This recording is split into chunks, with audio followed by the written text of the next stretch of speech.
जय हिंद फ्रेंड। मैं अजय, अभिवादन स्वीकार कीजिए। मैं आज बात करूंगा तैमूर लंग।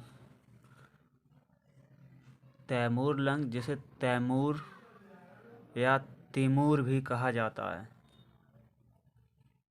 8 अप्रैल 1336 जन्म हुआ। 8 फरवरी 1405 में देहांत हुआ। 14वीं शताब्दी का एक शासक था जिसे तैमूर राजवंश की स्थापना की थी। उसका राज पश्चिम एशिया से लेकर मध्य एशिया होते हुए भारत तक फैला था। वह बरलस तुर्क खानदान में पैदा हुआ था। उसका पिता तुर्गाई बरलस तुर्कों का लोहार था। भारत के मुगल साम्राज्य की स्थापना संस्थापक बाबर तैमूर का ही राजवंशक था।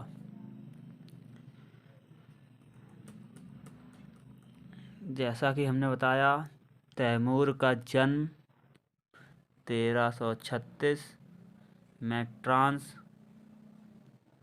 आस्कियाना, ट्रांस आपू और सर नदियों के बीच का प्रदेश मावराऊनर के एक स्थान पर हुआ। उनके पूर्वजों में इस्लाम कबूल कर लिया था, अतः अंत में इस्लाम का कट्टर अनुयायी हुआ। वह बहुत प्रतिभावान और महत्वाकांक्षी व्यक्ति था।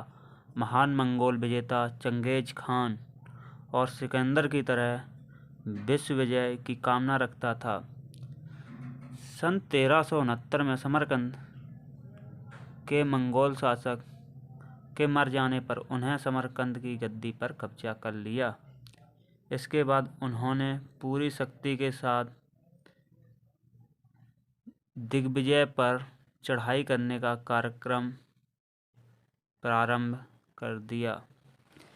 चंगेज खान की पद्धतियों पर ही उन्होंने अपनी सैनिक व्यवस्था कायम और चंगेज की तरफ से ही उससे क्रूरता और निठुरता के साथ दूर दूर के देशों पर आक्रमण कर उन्हें तहस नहस कर दिया। 1380 और 1387 के बीच उन्हें खुरासान,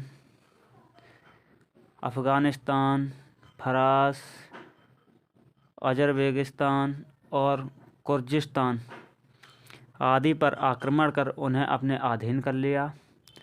1393 में उसने बगदाद को लेकर मेसोपोटामिया पर आधिपत्य स्थापित किया।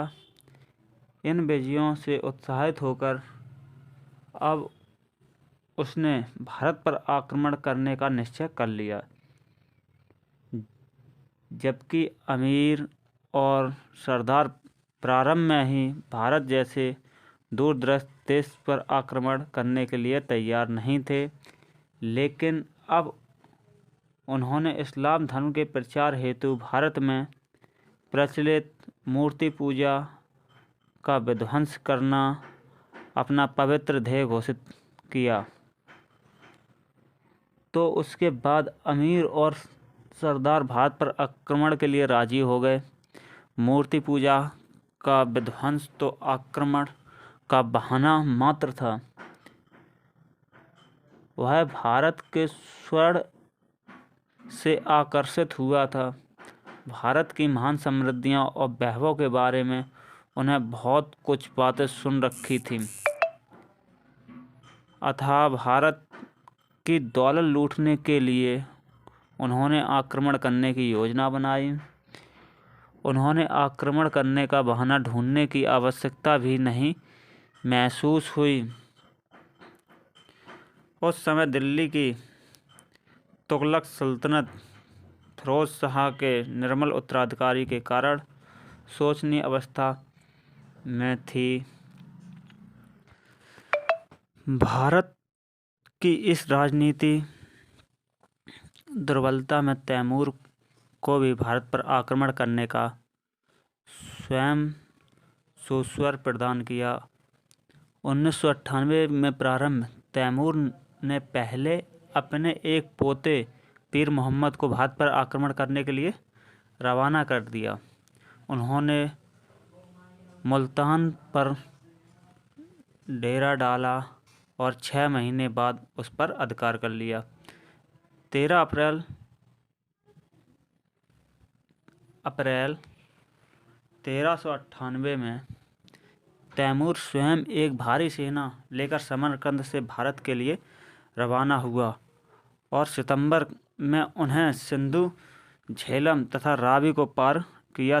13 अक्टूबर को वह मुल्तान से 70 मील उत्तर पूर्व में स्थित तुलंबा नगर पहुंचे। उन्होंने इस नगर को लूटा और वहां से बहुत से निवासियों को कत्ल कर दिया।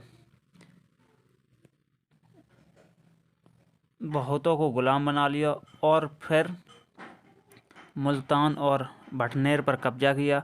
भटनेर से वह आगे बढ़ा और मार्ग में अनेक स्थान जीतने के बाद और निवासियों का कत्ल और कैद करते हुए दिसंबर के प्रथम सप्ताह में दिल्ली के निकट पहुंच गया।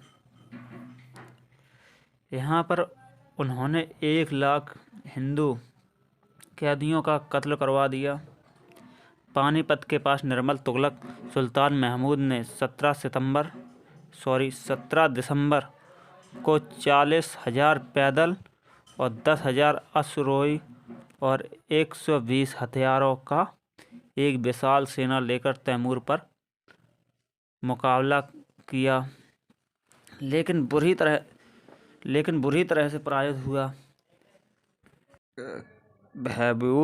भयभीत होकर तुगलक सुल्तान महमूद गुजरात की तरफ चला गया और उसने वजीर मुल इकबाल भागकर बयान में छुपा दिया। दूसरे दिन तैमूर ने दिल्ली नगर में प्रवेश किया। 5 दिनों तक सारा शहर बुरी तरह से लूटा और उसके अभोग निवासियों को बेदर्दी से कत्ल किया और बंदी बनाया गया। पीड़ितों से संचित दिल्ली की दौलत तैमूर लूटकर समरकंद ले गया। अनेक बंदियां बनाई गईं। कई औरतों और शिल्पकारों को भी तैमूर अपने साथ ले गया। भारत से जो कारीगर वह अपने साथ ले गया उसने समरकंद में अनेक इमारतें बनवाई, जिसमें सबसे प्रसिद्ध उसकी इमारत जामा मस्जिद है। तैमूर भारत के केवल लूट के लिए आया था। इसकी इच्छा भारत में रहकर राज करने की नहीं थी। 15 दिन दिल्ली में रुकने के बाद वह स्वदेश के लिए रवाना हो गया। 9 जनवरी 1339 को उसने मेरठ पर चढ़ाई की और नगर लूटा, निवासियों का कत्ल किया। इसके बाद हरिद्वार पहुंचा। शिवलिंग पहाड़ियों से होकर 16 जनवरी को कांगड़ा पहुंचा। उस पर उसने कब्जा किया। इसके बाद उसने जम्मू पर चढ़ाई की। इन स्थानों को भी लूटा, खसोटा गया और वहाँ के असंख्य निवासियों को कत्ल कर दिया। इस प्रकार भारत के जीवन और धन संपत्ति को अपार क्षति पहुँचाने के बाद 19 मार्च 1399 को पुनः सिंधु नदी को पार करते हुए वह अपने देश चला गया। 1398 में तैमूर का भारत पर्वत पर दोबारा से आक्रमण। अपनी जीवनी तुर्के तैमूरी में यह कुरान की इस आयत से प्रारंभ करता है, ए पैगंबर, काफिरों और विश्वास न लाने वालों से युद्ध करो और उस पर शक्ति बरताओ। और आगे भारत पर आक्रमण करने का कारण बताते हुए लिखा, हिंदुस्तानी पर आक्रमण करने का मेरा ध्येय काफिर मूर्ति पूजक हिंदुओं के विरुद्ध जिहाद करना, जिसमें इस्लाम की सेना भी हिंदुओं की दौलत, गुलाम और महिलाओं को लूट ले जा सका।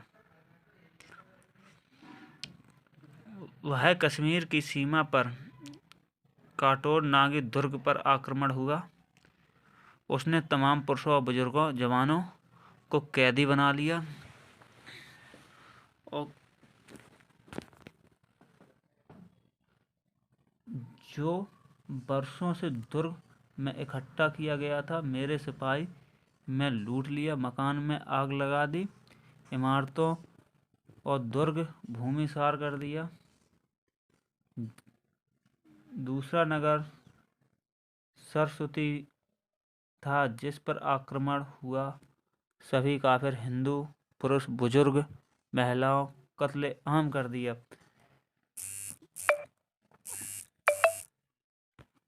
उस चंगेज खान ने एक तरह से तांडव का खेल खेला। जहाँ से गुजरा वहाँ लाशों का ढेर लगा दिया। इस प्रकार के पशुवत व्यवहार का कोई उदाहरण नहीं मिलता। तुगलक वंश को हराकर तैमूर ने दिल्ली में प्रवेश किया। उसे पता लगा कि आसपास के देहातों से भागकर हिंदुओं की बड़ी संख्या अपने स्त्री, बच्चों तथा मूल्यवान वस्तुओं के साथ दिल्ली में शरण ले ली।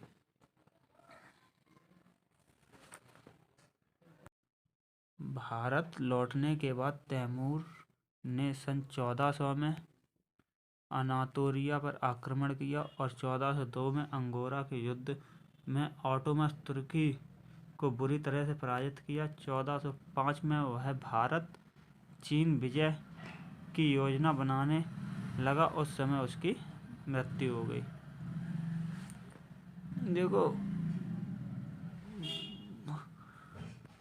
चंगेज खान ने, कहा जाता है कि चंगेज खान ने 2 करोड़ लोगों की लाशों का ढेर बनाया था। कितना क्रूर शासक रहा। कोई इसे विश्व विजेता बताता है, कोई कुछ बताता है। धन्यवाद।